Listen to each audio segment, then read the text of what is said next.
Oh my goodness. Let me see if I can even remember how to get all of this set up. All right. So it's been a little while, a little over a year, if I'm not mistaken. I think the last time Holly and I did an episode was March of 2023. So it's been a minute. Where have we been?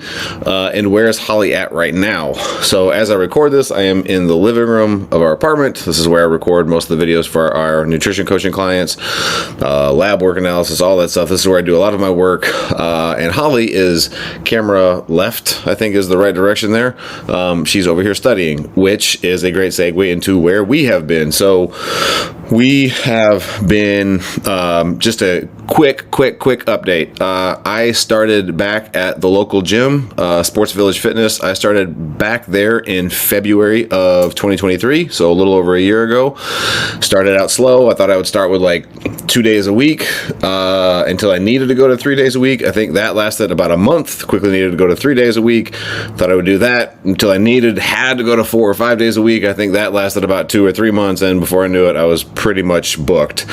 By June or July, I was full steam ahead, and our goal, Holly at the time, was an assistant manager at an apartment complex, kind of a sister property to the one that we live in, and our goal was to get her out of her job by, I think, October 2nd was the goal that we had set, October 2nd, 2023. She's literally nodding at me with headphones in right now. So I asked her if she wanted to make an appearance on this episode, and she said no, but she will be back. I promise. These are not just going to be solo episodes. I do have some solo episodes for you, but she will be joining us. But our goal was to get her out of her job by October 2nd, 2023, and we actually almost beat that by 2 months. I think her first day joining me as a full-time personal trainer and nutrition coach was August 18th of 2023, and we have been living the dream ever since. So our days are wild. We're up at 2:30 in the morning. We're at the gym by 4:30 in the morning. We're either working out or training clients at 4:40, depending on the day. We get home, midday, and it's maybe an hour to eat lunch and decompress, and then we're studying. So we're putting in long days right now, pretty much 2:30 in the morning until about 7 p.m. And I mean, they're fulfilling, but it has kept us from doing something like new podcast episodes, new content, new Instagram and YouTube videos. And one thing hit me a few weeks back is that, we talk to clients, obviously on a daily basis, many of them, and just people at the gym who just stop us and ask us questions in terms of, how to do certain things. And it's like sometimes the same people ask us the same questions. And we've noticed that there is this recurring theme of people kind of knowing what to do, but they're just not doing it. They're not taking action. And it's one thing for us as trainers to see people not doing the things that they know they need to do in terms of like eating a little bit better or, exercising a little bit better or just kind of living a little bit better. But it's an entirely different subject when I realized that while those people may not be taking action on their health and fitness journeys, Holly and I weren't taking action on our content journey. So, and we've got a lot of content to talk about, especially because we're always studying and learning. In the time that we've done the last episode, I completed another year-long course. Holly's currently going through a course I did back in July, August, and September of 2022. So she's going through that and smashing that. A lot has changed, basically, like physique-wise for us, lifestyle for us, business-wise for us. But fundamentally, the goal for us in the 5 or 10 year kind of long-term, short-term plan is we want to build an audience. We want to put out the content that we share with our clients, kind of one-on-one or maybe one-on-two or one-on-three, that we share with them on a daily basis. We want to put that out in the internet. And I have a fear that's been holding me back from doing this stuff, in addition to being busy, of like, I don't want to be wrong, right? I don't want to put out something and it be incorrect. But I realize that, number one, my fear of that is keeping me from helping to reach and educate everyone with the things that I have right. And my fear of being wrong is preventing me from finding out where I'm wrong. So anyways, with all of that being said, I believe this is episode 31 of the Nutrient Project podcast. I'm not going to lie, this feels really damn good to be recording a new episode right now. It is what day is it? May 7th, 2024. We are still alive. Nobody's nuclear bombed anybody else. Things are not good all across the world, but this podcast is not about politics. This podcast is about health and optimization and helping you be a healthier, happier human being. So politics will not enter these domains, damn it. So episode 31, I figured one of the things I can do as these solo episodes while Holly is studying, I think I've done 12 different seminars at the local gym. So I've made posts about these from time to time, and people are always asking like, hey, man, I'd love to watch these, but I can't, maybe they don't live in the state of Tennessee and they're not going to commute a couple of states just to come hear me talk.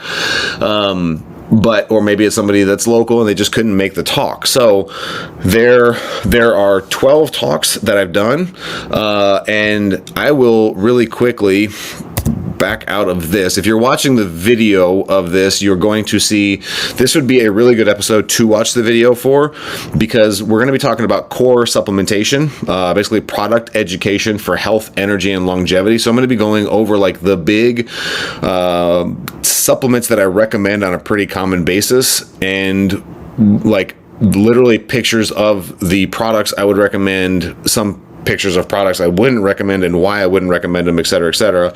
So if you're not watching the video of this one, you can find us on YouTube at Nutrient Health and Fitness, or I think it's also at Health and Freshness. That's also the Instagram channel, Health and Freshness, for me, and then Holly's little Fit Fresh, right? So, but before I dive into this one, I just kind of wanted to give a rundown, and feel free to comment on this, message us, again, find us on Facebook, message us in the comments, however you want to get the message to us, whatever. There's a million different ways to message people these days. So looking at the different seminars, if there's no preference, then I'll just kind of go through these in order as I'm doing these presentations. But today I'm starting with the core supplements. That's number 3 of the seminars. So we've also got one just kind of big picture on stress. I've got episode 2, seminar number 2 would be on gut health and the 5R protocol, kind of like helping you get rid of bloating and constipation, et cetera, et cetera. This is, like I said, this would be the 3rd seminar, but I'm making it episode 31. Hopefully you can follow along at home. The 4th seminar I did was on PCOS. The 5th seminar was on reducing cortisol and stress with diet and supplementation. The 6th was on controlling blood sugar, so proven strategies for controlling blood sugar with, again, diet and supplementation. The 7th seminar was finding your caloric sweet spot, aka eating for your goals. The 8th was fasting your way through the holidays, aka ho ho no. Seminar number 9, building your best body, so program designed for your best body in 2024. I guess you could apply that to 2025 if you want to. Number 10, why you're not losing weight, what you might be missing on your weight loss journey. Number 11, are carbs evil? How low carb diets can actually raise your blood sugar. And then number 12, do calories matter? Is the calories in, calories out model broken? So if any of those sound interesting, if all of those sound interesting, let me know. But with that being said, let's dive into episode number 31, core supplements. So again, I might have to move my head around here a little bit to make sure my giant head is not in the way of the presentation as I'm talking. But if we just get rolling. So core supplements, product education for health, energy, and longevity. Supplement overview, everything we're going to be talking about today. Vitamin D, magnesium, zinc, B complex, fish oil, and NAC, or N-acetylcysteine. So let's start digging in. All right, I am going to move my head over to this corner. That would be better. Okay, so vitamin D. Why would you want to take vitamin D? Well, vitamin D is critical for bone health. It plays a massive role in proper calcium absorption. It's critical for immune system health. So if I'm looking at someone's labs and a number of their labs are showing, maybe inflammation or kind of immunity issues, and I see down towards the bottom of their labs that they're vitamin D deficient, that's going to be my first focal point, is let's get the vitamin D up. It is critical to your immune system health. It's super important for cardiovascular health. Vitamin D is important for energy production. Vitamin D is important for neurotransmitter production. So the ability for your brain neurons to talk to each other, super important for that. It's also super important for gut and skin health. I was talking to somebody today in a class that we run about kind of skin health. She said that she has acne, and like being in the sun helps that. And I can never remember if it's eczema or psoriasis or whatever it is, but like I used to have bumps on the back of my upper arms, and whenever I hit a tanning bed or get sun outside, those bumps like pretty quickly go away. So vitamin D will play into that gut and skin health as well. So common mistakes when people take vitamin D, they will take D2 instead of D3. This is commonly what's prescribed by doctors. D2 is. Why would a doctor prescribe D2, and why is D2 a mistake compared to D3? Well, they prescribe D2 because D2 is cheaper to manufacture. So it's cheaper for the pharmaceutical companies to sell to you, and it's inferior because D3 is superior at raising your levels of vitamin D. And another common mistake I see when people take vitamin D is that they don't have K2 added to it. So I mentioned earlier that vitamin D can help calcium absorption in the body, right? So like calcium should go into where in your body, right? To the bones. So if you don't have vitamin K2 paired with that vitamin D3, you can get what's called ectopic calcium absorption. So basically ectopic means like something is located where it shouldn't be, right? So like if you're insulin resistant, you can get what's called ectopic fat, where you're getting fat kind of in the muscle. So without vitamin K2 paired with your vitamin D3, you can get ectopic calcium absorption, meaning you can get calcium deposits in your arteries, and you shouldn't have calcium in your arteries, right? Your arteries should not have the same material that goes into your bones. Bones are hard and stiff. Your arteries should be kind of fluid and flexible, right? So taking that K2 can kind of help, like my understanding of it is that vitamin K2 will kind of go through and like scavenge out calcium and keep your cardiovascular system healthy. So this would be one of the the visuals if you're not watching it. But best forms of D3K2, there are two different products here that I've got pictured. One is just a brand called Sports Research. Again, I have no affiliation. I'm not making any kind of affiliate marketing money on any of this stuff. But Sports Research is one that I've gotten before in the past off of Amazon. They have a good D3K2. My favorite that I will either alternate between this brand or a brand called Nutridyne. I'm a big fan of Nutridyne right now. But Nootropics Depot. So picture of Nootropics Depot. I think you can get a bottle of D3K2 from Nootropics Depot for a year supply, I think for about $45. So that will give you 360 or 365 tablets, something like that. Okay, vitamin D, we're moving on to magnesium. So magnesium, I don't know if I have this on here or not, but magnesium actually will play a role in calcium absorption as well. But why is magnesium important? Well, magnesium is super important for calm.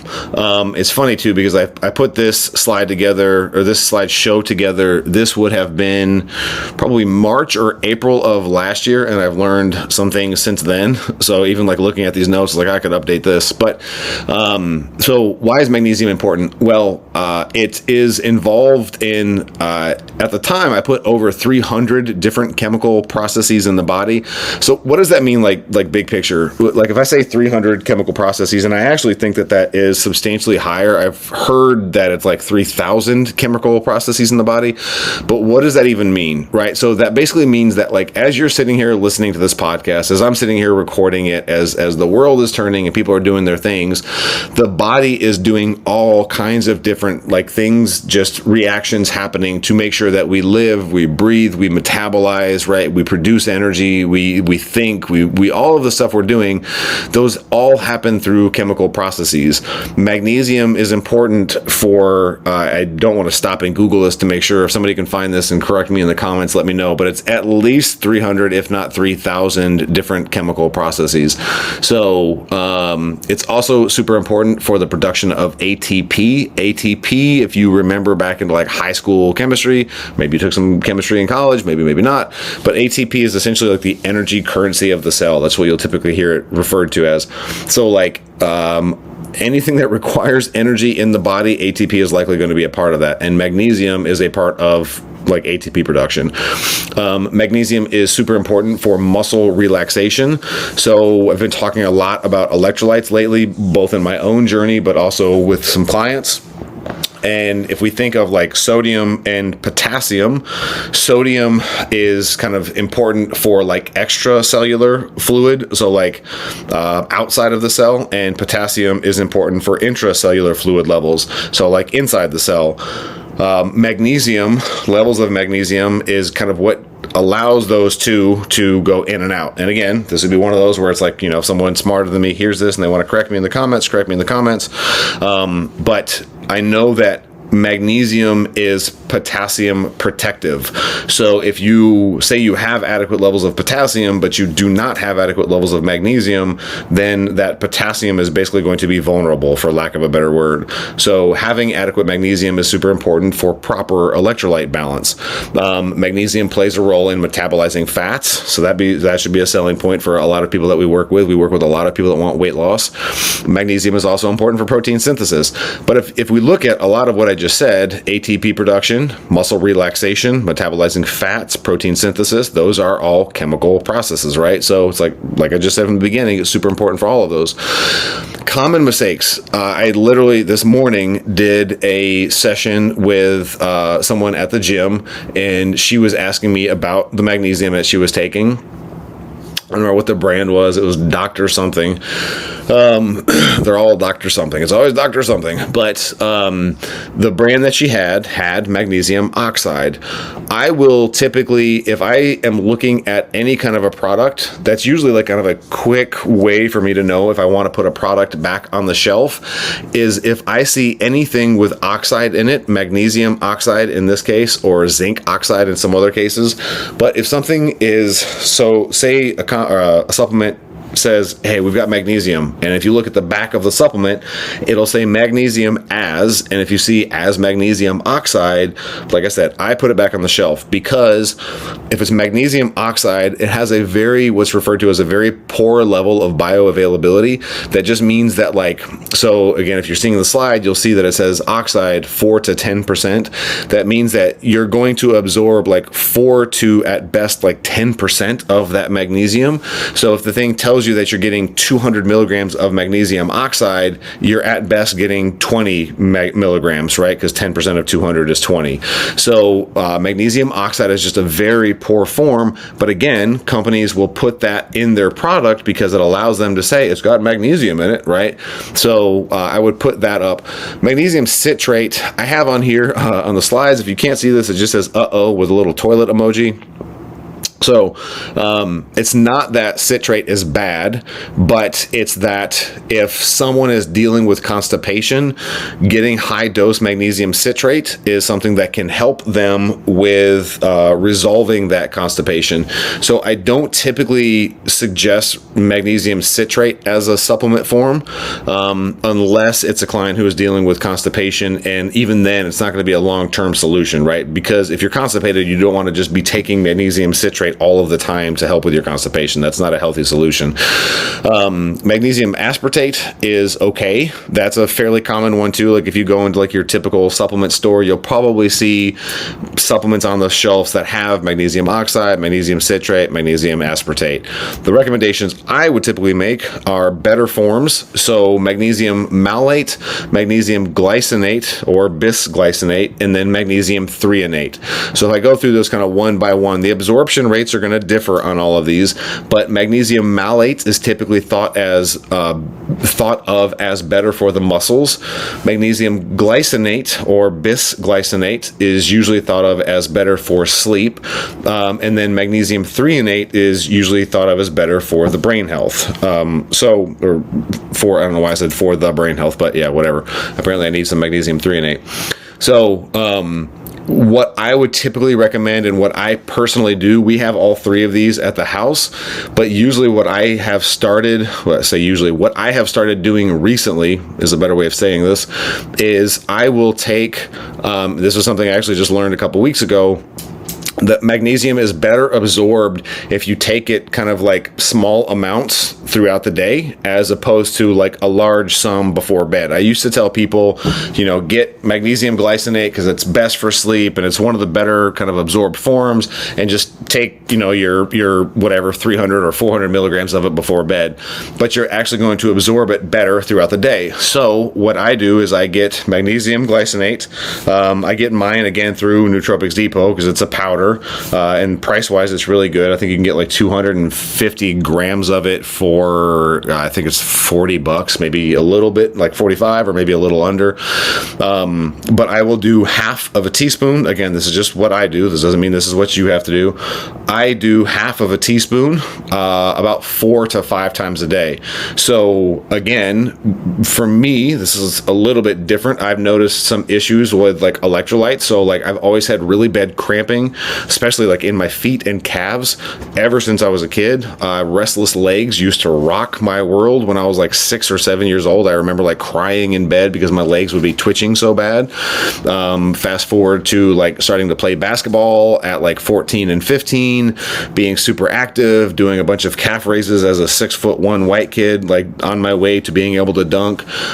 So like those things I think have led to my feet and calves cramping a lot. So for a full-grown male, we're typically recommended to get like 420 milligrams of magnesium. I think females, it's recommended to be 350 milligrams of magnesium. But I've recently come across a high-level coach in the nutrition space, and he has recommended doing 10 milligrams of magnesium per kilogram of body weight. So how would you figure that out? And again, this is for athletes, right? I'm not saying this is a good idea for general population, because here's the thing, the tricky thing about electrolytes, if I can do a little side tangent, the tricky thing about electrolytes is that the symptoms of too little electrolytes also mirror the symptoms of too many electrolytes. So you could be getting too few, milligrams of magnesium and have, erratic heart rhythms, or the same thing with potassium, but you could have the same symptoms with too much magnesium and potassium. So you have to be really mindful of that. A great way to find out would be getting lab work and testing like your red blood cell magnesium or red blood cell potassium. You could also get, if we're talking potassium, you can just get like what's called the comprehensive metabolic panel. But that's another subject for another day. So for athletes, because again, it's responsible for muscle relaxation. It's and if you think about like when a muscle contracts, that's usually calcium is part of that role, right? There are other things that play into that, but calcium helps a muscle contract. Well, you need that muscle to relax as well, right? A healthy muscle is not just one that can contract; it's one that can relax. So athletes are going to be using up higher levels of magnesium. There are also certain medications and supplements that you can be taking that will be burning through magnesium. So for me, if I do that math, how do you figure out what your kilograms are? Well, you take your total body weight and you divide it by 2.2. And that will give you your kilograms, and then you multiply that by 10, and that would give you the milligrams of magnesium that you would be taking. For me, that's somewhere, I don't remember the exact number, but it's somewhere in the 800 milligrams of caffeine. Good Lord, do not do that. I don't know where that came from. That's a Freudian slip. 800 milligrams of magnesium is what I'm taking. And I have noticed that just in the few weeks of me doing that, my cramps have subsided substantially. So they're still there from time to time, which maybe it's a potassium issue, maybe it's a salt issue, but I have noticed better mood too from that, ironically enough. So that's usually and that's all magnesium glycinate. So it's not, even though glycinate's typically recommended for better sleep, it's not like it's going to make you super drowsy in the middle of the day. So, especially if you're taking a smaller amount, like 100 to 200 milligrams, kind of multiple times throughout the day. So, again, visuals here. So we're looking at, these are all products that I would have recommended a year ago. We've got Source Naturals, magnesium malate. We've got Pure Encapsulations, magnesium glycinate. And then we have Life Extensions, Neuromag. So if you want the magnesium threonate for brain health, because it's going to help with like creativity and memory a little bit, you would look for Neuromag or Magtein. That's Magtein. But like I mentioned, the product I use, this is kind of how much I'm constantly updating things. The product I use, I don't even have a picture of on here, but it's Nootropics Depot Magnesium Glycinate. So they have it in capsule and powder form if you don't feel like dealing with the powder. So we've talked vitamin D, we've talked magnesium. Let's go into zinc. Why is zinc important? Well, zinc is critical for immune system health. Zinc is also important for protein synthesis and DNA synthesis. You want to have healthy DNA synthesis because once that starts kind of breaking down, I mean, you can make a case for that kind of being related to aging or cancer or, other health issues. So you want healthy DNA synthesis. Zinc is important for healthy oil gland function. Zinc is also super important for healthy prostates. So if we look at common mistakes, it's very similar to the magnesium issue, is that it's the oxide forms. So the thing with zinc is it's a little more insidious than magnesium oxide. Instead of just not absorbing it very well, zinc and copper are commonly used together a lot. So if you start taking more zinc or a zinc that's not very well absorbed, it can actually affect your copper levels, and you don't want to have high, but you also don't want to have low copper levels, because copper is a cofactor for some neurotransmitters and other things in the body. So many times people can be zinc deficient. There is a lab marker. If you go to your doctor, and like most people listening to this podcast, number one, if you're not doing regular lab work, I would highly, highly, highly suggest that you start doing regular lab work. I would say like every 6 months at least. If you have health concerns or if you're doing any kind of like hormonal optimization, you should be doing lab work like every 3 months. So if your doctor has you on any kind of hormone replacement and you're not doing lab work every 3 months, then that's something you should be looking into. But if you're getting just typical lab work done, you can look at it's called a CMP, or Comprehensive Metabolic Panel. And it's again, like a doctor, if they're doing basic blood work for you, they're going to do a CMP. So that should be there. It's just general health, right? It's kind of looking at electrolytes. It's looking at liver and kidney health, right? So on that CMP, you'll scroll down until you see something called alkaline phosphatase, or it'll be abbreviated sometimes as ALP. So again, alkaline phosphatase, or ALP. That number, ideally, and this is where a point I should make here is, like, when I'm doing lab work, interpretations or ordering for people, we can order labs for you. If we're doing any of this and I'm doing interpretations, I'm not comparing someone's markers against the lab reference ranges, because those are, they're based on the average American, right? And average Americans aren't really healthy. So I'm going to be comparing your numbers to like healthy individuals and what we know their markers are. So I say all of that to say, what the doctor is going to tell you your reference range for alkaline phosphatase is going to be different from what I'm about to say. And what I'm about to say would be like 70 to 100. So if your alkaline phosphatase is much lower than 70, that's a really good proxy for zinc and or magnesium deficiency. So it's very common for me to see someone's alkaline phosphatase to be at like a 35 or a 40. That is and then I'll ask them, are you taking zinc? Are you taking any like a good quality form of zinc, multivitamin with adequate zinc in it? Usually the answer is no. So we'll start supplementing zinc to kind of make up for that again, to get that kind of immune system up and running a little bit better. So it's very common for me to see people, that are deficient in zinc. I mentioned on a previous slide that it's important for your immune system. So one thing that will deplete zinc is stress. And stress doesn't have to just mean kind of, that jackass boss or stressful life event. Like stress could be too little sleep or too little or too much food or too much exercise, right? Like these are all things that could be considered stress. Typically the best forms of zinc, the ones I would usually recommend, like pretty commonly, is going to be zinc picolinate. That's just kind of general overall health. Zinc carnosine is going to be good for gut health. And then zinc acetate, so ACETATE, acetate, zinc acetate. You would typically, so you can get zinc lozenges. Life Extension has a really good brand on Amazon. You can get zinc lozenges, and they're not like tiny little lozenges. Like it's almost like they're hard, but it's almost like a small marshmallow. But you would take one of those at kind of the first signs of a flu or a cold, and they will definitely help with like sore throat, things like that. So, there was something else I was going to say in there, and I just totally lost track of my thought. But so we'll just keep rolling. Picolinate, carnosine, yeah. Nope, it's gone. All right. So zinc, we're going right onto the B complex. Why are the B vitamins important? Well, B vitamins are important for energy. So vitamins B1, B2, B3, B5, B6, and B7. And if anybody is ever worried about like learning difficult things, I can remember a day and age where I just started kind of looking at nutrition and wanting to be a nutrition coach and all that, and thinking like, there's no way I'm ever going to be able to sit here and look at the B vitamins and remember what they are, right? And it's like, now I can, because it's repetition, right? So anyways, B1, B2, B3, B5, B6, B7, all super. You could also even put B8 on there, inositol.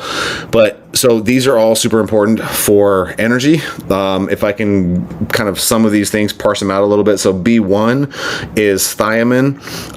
If someone is drinking alcohol or eating a lot of like processed simple carbohydrates, it's likely that you'll be deficient in B1. So you can get a couple different forms of B1. It's just thiamine.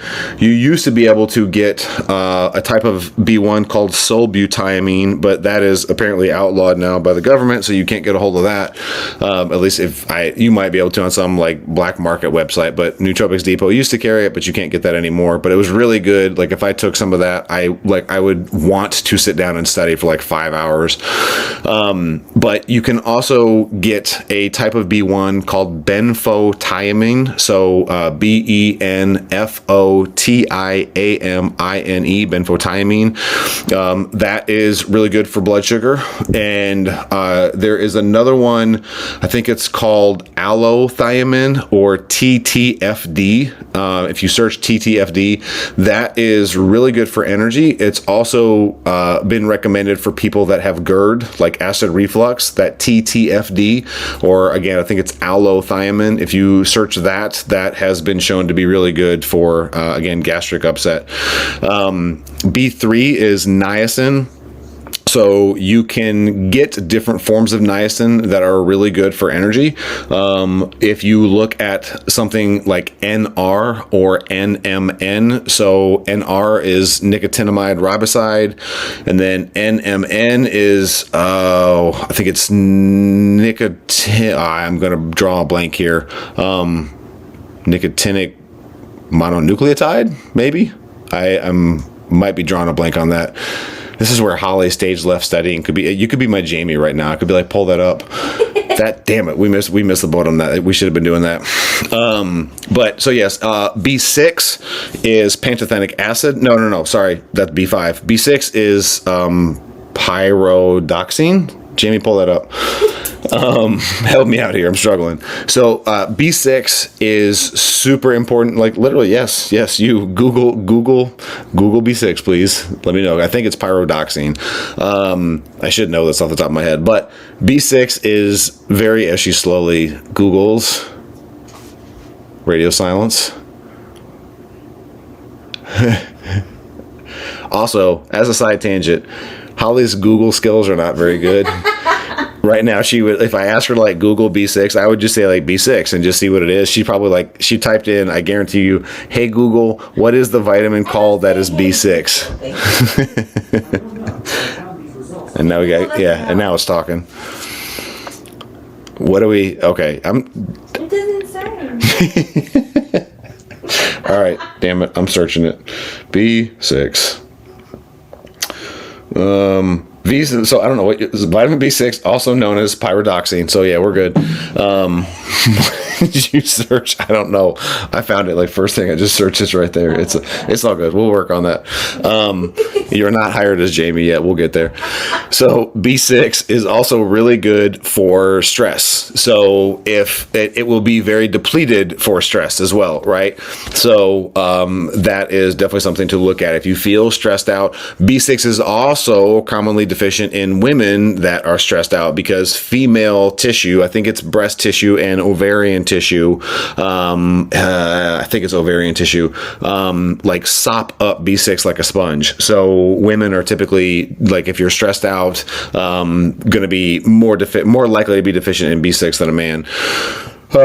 So B vitamins are also important for methylation, and methylation is like, it's one of those that people kind of throw around. Like you got to have healthy methylation, but like half the people that talk about it don't know what it is. Gary Brecka is all about some methylation. Don't get me started on that, man. But methylation is basically one of the body's processes that it goes through for detoxification. Also, if you ever hear me say processes and then sometimes I say processes, I legit don't know. I heard a smart person say processes one time and I'm like, oh, that's how you're supposed to say it. So sometimes I say processes, sometimes I say processes because I don't know which one's right. But so methylation is one of the ways that the body cleans itself. How about that? So you have like sulfation, methylation, glucuronidation. You have a bunch of different ways. You can also think of methylation as like the way the body goes through and like marks something to be like recycled or metabolized or used for something. So your vitamins B9 and B12 heavily play into methylation. B9 is folate, right? So if you see folate and B12, that's usually going to be really good for methylation. The other B vitamins, B1, B2, B3, B5, B6, B7, like I said, B8, those are really good for energy. So common mistakes when it comes to B vitamins is sometimes it comes back to that methylation. So people will be taking B vitamins that are not proper for their genetic makeup. So someone who has genetic mutations will affect if they're kind of a fast or slow methylator. So if you methylate things quickly, like I have some, they're called SNPs, single nucleotide polymorphisms, like mutations that allow me to methylate like caffeine. So I'm what's referred to as like a fast metabolizer for caffeine. So I don't have a sensitivity to caffeine. Like I can drink a lot of it. I still try to keep it to under 300 grams. And I still try to stop drinking it by like 8 or 9 o'clock in the morning. But so you can be an overmethylator or an undermethylator. If you're an overmethylator, you're going to be more prone to kind of like anxiety and racing thoughts. And if you're undermethylating, you're going to have like low energy, fatigue. You're just going to be kind of like, sluggish and slothish, I guess. So if you're dealing with one of these situations, so like I've worked with people in the past, we do a supplement audit and they come into the office and they have, 2 or 3 totes. I've told this story a couple times of a lady who came in with like 2 or 3 totes, and she pulled out all of these different, vitamins and supplements and everything. And 30 or 40% of it, it was like low quality stuff she didn't need to take. Maybe 15% of it was stuff that she could be taking. And then the rest of the stuff was like stuff that she could take on a conditional basis. She was definitely over methylating. She was getting way too many things. So like the whole time that she's in the office, like her foot's like just like tapping away, right? Just couldn't sit still. Would ask me like 2 or 3 questions, and as soon as I tried to answer them, would ask me like another 2 or 3 before I even like had the answers out. So we made that adjustment, and she came in. It was like a couple days later. This was like over a year ago, but she came in a couple days later, and like she had made the changes, and she went from like tap tap tap tap tap tap to like tap, like just super lethargic, because her body was kind of adjusting to it. And then when I saw her for like the third and fourth ones, like she was normal, she was good, like she just seemed calm and like well balanced. The whole methylation side of things would also play into if you're taking standardized forms of the B complex vitamins. So I have different mutations. So if I take regular B6, aka pyridoxine, now that we know that. So not that I'm talking shit. So she took her headphone off to look at me for a second. So if I take a regular form of B6, like I'll start to have kind of anxiety over things. Again, this might be anecdotal, but that's what I've noticed. So I take what's called like an activated form of it, or a coenzymated form of a B vitamin. So specifically with B6, I take P5P. So it's got a 5 in there, so you might think it's vitamin B5, but it's vitamin B6. So I take P5P instead. So there are going to be better forms. Like if you are an over-methylator, when you're looking at B12, you're going to want to take something like hydroxo B12, and sometimes even a sublingual, because your gut health can play into how well you absorb or don't absorb B12. So sometimes a sublingual is the best bet to go with. Holly's been dealing with some lethargy, and she had lab work recently, and she's got some things that show on there as her being B12 and folate deficient anemia. So her iron looks good, so she's not iron deficient anemia, but she has what looks like B12 folate deficiency anemia and potentially copper deficiency anemia. So we're trying to fix those things through supplementation, and part of that is with sublingual B12 and folate. So if you're undermethylating, you're going to look for kind of like those coenzymated forms and active forms of the B vitamins. So again, that might not help you if you haven't had your genetics run, if you don't understand the genetics, if you're not really sure what you're looking at. You can, as far as the genetics, this is a side tangent, but you can get I think you can still do this. You can get your genetics run through a place like 23andMe or Ancestry.com, and double check me if you go to do this, because I'd hate to have anybody try this and like spend the money and not be correct. But at least you used to be able to take that raw data file and run it through a number of different reports. There are things out there like NutriHacker is one that you can get some reports for free from. Promethease is one by an extremely smart scientist named Rhonda Patrick, if you're familiar with her at all. There is another one called Stratagene, so Strategene. The Stratagene and Promethease are definitely very complex. They're, I think Promethease is like, depending on your genes, 50, 60 pages, and Stratagene, again, depending on your genetics, could be 120, 130 pages long. But without knowing that, the safe bet when it comes to a B vitamin complex is just getting something that's coenzymated. And then if you do notice any like anxiety or racing thoughts, maybe just look for lower doses, because sometimes certain companies just happen to throw a bunch of like really, really high amounts of those in there. In terms of making recommendations for this, I'm kind of hesitant to make recommendations specifically.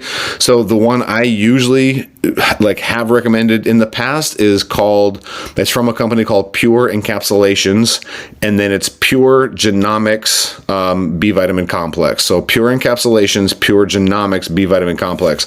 That might work great for some people. That might, be a little too much for people. I know Nootropics Depot has a good B vitamin complex that is like these optimal forms. Excuse me. So yeah, it's really kind of a shot in the dark. None of them are super expensive. So if you try one, you should start feeling better if you're not taking the B vitamin complex. But like I said, if you notice that you're just a little anxious, maybe try a different one. So fish oil, we're switching gears. Why do I recommend fish oil? Fish oil is really good for brain health. So one of the seminars, I just did a paid speaking engagement recently, and one of the things I talked about was fish oil and the brain, and that 60% of your brain is made out of fats. And I can't remember the exact percentage, but a certain percentage of that is made out of the type of fats that fish oil brings. So there's a very real thing of like, we are what we eat, right? The foods that we eat, the nutrients that we eat, food is information, and you have to be giving your body the right information to build the right parts, right? So fish oil, particularly DHA, is very important for brain health. Fish oil is very anti-inflammatory.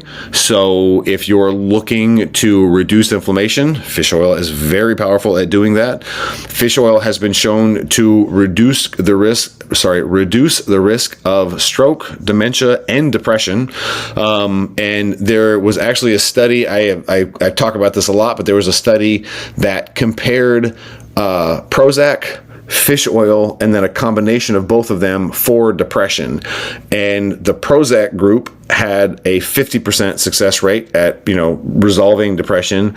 The fish oil group had a 56% success rate at resolving depression. And then the group that took both of them, Prozac and fish oil, actually had an 83% success rate at resolving depression. So, but if you heard that first part, Prozac was 50%, fish oil by itself was 56%. That means it was more effective than Prozac in that study at, resolving depression. So, common mistakes that people make with fish oil, it is like we're looking at low quality additives. So if you look at the back of the bottle that you may or may not have, you'll see like the nutrition facts panel, but then below that you'll see like additives or extra ingredients or added ingredients, something to that effect. If you see anything on there like soybean oil or canola oil, like these oils that they're essentially like cutting the fish oil with, they're doing that. I've been fighting off a yawn for the last 30 seconds.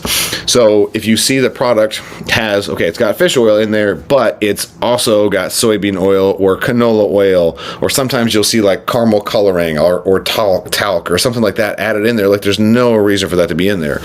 Another common mistake is like low quality sourcing. So like it's no secret that like our oceans aren't the healthiest place right now. So it really kind of depends. Maybe they're getting it from like farm raised fish rather than like, Alaskan, cod or salmon or whatever the fish is that's escaping my brain right now. But the other is another mistake is that people are doing low dosing. So especially when it comes to like mood and depression and inflammation, if you look at the back of the bottle, there's another graphic coming up here. So if you look at the back of the bottle, I need to move my head out of the way, you'll see like it'll have all of the facts, calories, total fat, cholesterol, et cetera, et cetera, et cetera. And then it'll have fish oil, and it will have like total omega-3 fatty acids. And then below that, it'll have it broken down into EPA and DHA. So a common mistake that people make is they will take just what the supplement recommends rather than what I would try to recommend is like at least trying to get a gram, so 1,000 milligrams of EPA and 1,000 milligrams of DHA, or as close to that as you possibly can. So this is where if you go and you buy the brand from your local grocery store, Walmart, whatever, and you get like the Nature Made or Sundown or whatever the other brands are, and you look at the back of that bottle, you're going to see something like the picture I have here, where Nature Made, for 2 soft gels, you're getting 360 milligrams of EPA and 240 milligrams of DHA. Whereas the Carlson brand that you can get from Amazon is going to be a little more expensive, but 2 soft gels are going to have 800 milligrams of EPA and 600 of DHA. So it's the same amount, 2 soft gels, but you're getting literally more than twice the amount of EPA, 800 milligrams versus 360, and more than twice the amount of DHA, 600 versus 240. So in this example, essentially, you would need to take like 3 soft gels, maybe 4 if you wanted to get like way above a gram. But if you took 3, that would give you 900 milligrams of DHA and 1.2 grams, so over that number of the Carlsons, whereas you would need to take, what, 4 times the amount. You would need to take 8. So 3 versus 8, right? Would you rather take 3 fish oil pills or 8 fish oil pills? And when you look at that and then determine the price between the two, it's like you think you're saving money with the one that you're getting off a Walmart store, but you're not, because you're, number one, you have to take more of it, and it probably has like those kind of crappier oils cut into it too. So that's another very common error that I see. And then finally, we're going to bring this home. Let me finish too on fish oil. One thing I noticed consistently across the board. So sometimes supplements work really well and they work for a little bit and then it kind of fades out, et cetera, et cetera. Fish oil is something that I notice across the board when I take it consistently. And what Holly and I get, we get Carlson's, I think it's called Finest fish oil. It's a liquid fish oil. You can do it in lemon or orange.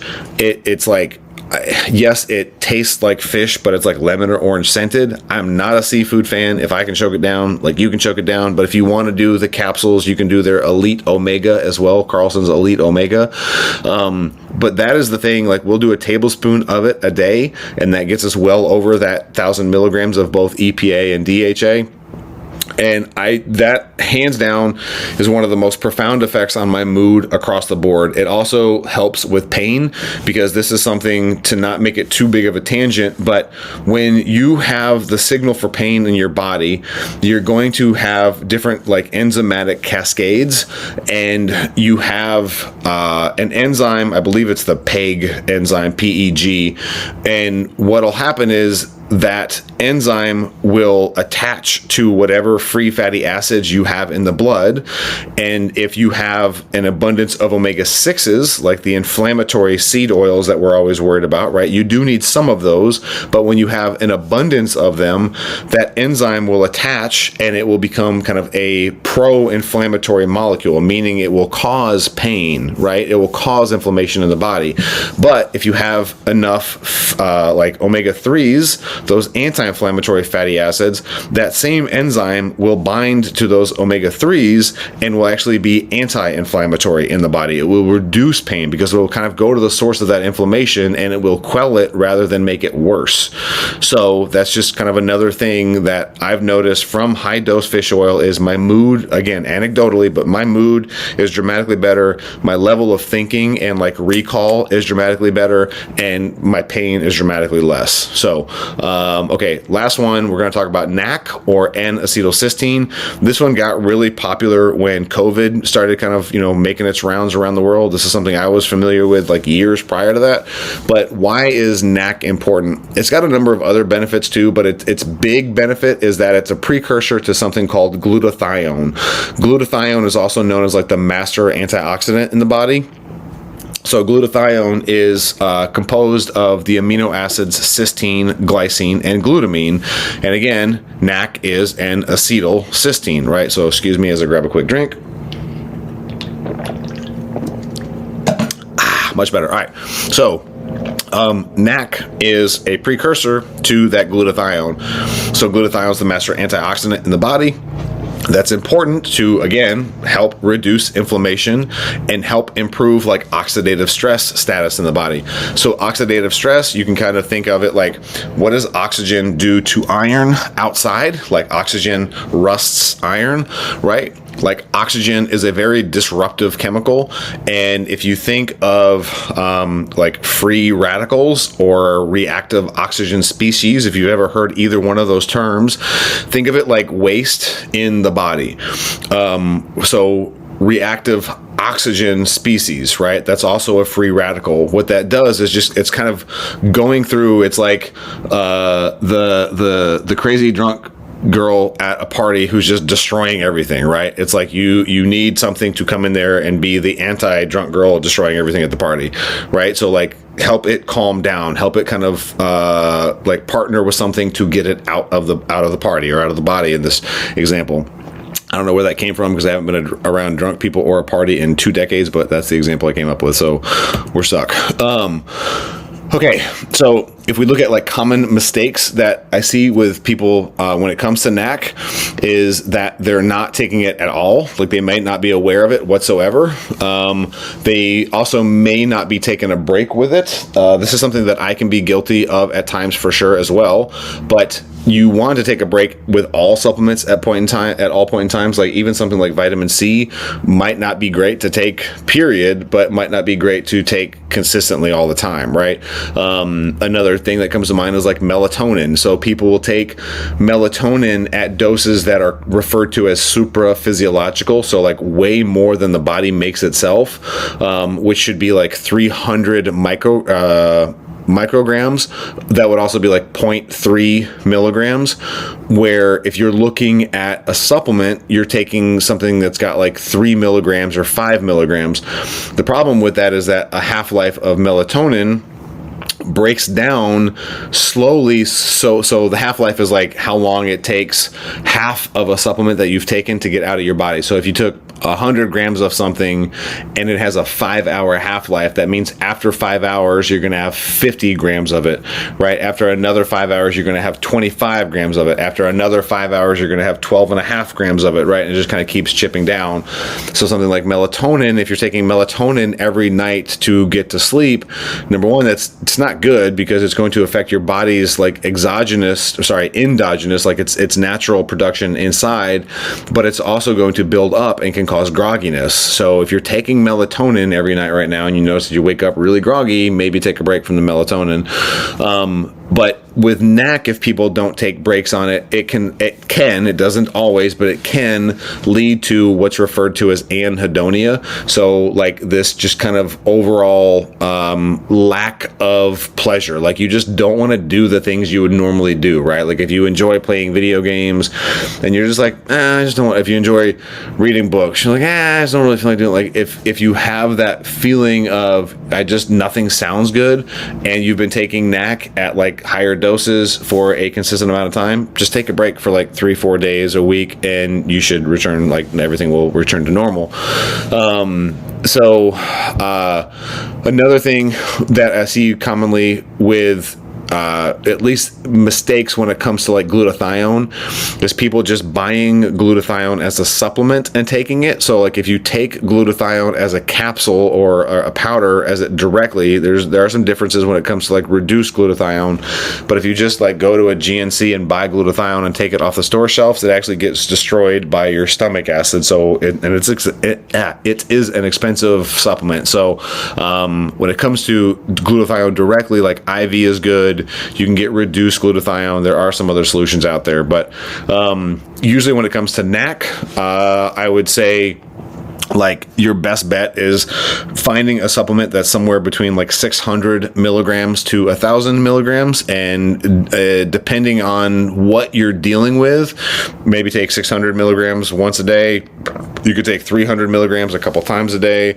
You could take 600 milligrams 2 or 3 times a day. It's really just, going to depend on the severity of and the reasons why you're taking it. So, but again, you're pretty much looking, like if you get on Amazon, you can search NAC. NAC by itself will be the precursor to glutathione. Some NAC supplements that you find will also have selenium in them, and that's basically the precursor to something called glutathione peroxidase. So as far as what we do, we have NAC here that, again, we get from Nootropics Depot, and it's a powdered supplement. So NAC cysteine is what's referred to as like a sulfur amino acid. So it's a very tart, bitter kind of tasting thing. So I wouldn't recommend the powder to many people, but it's just kind of what we do. So, but we will do like 300 to 600 milligrams.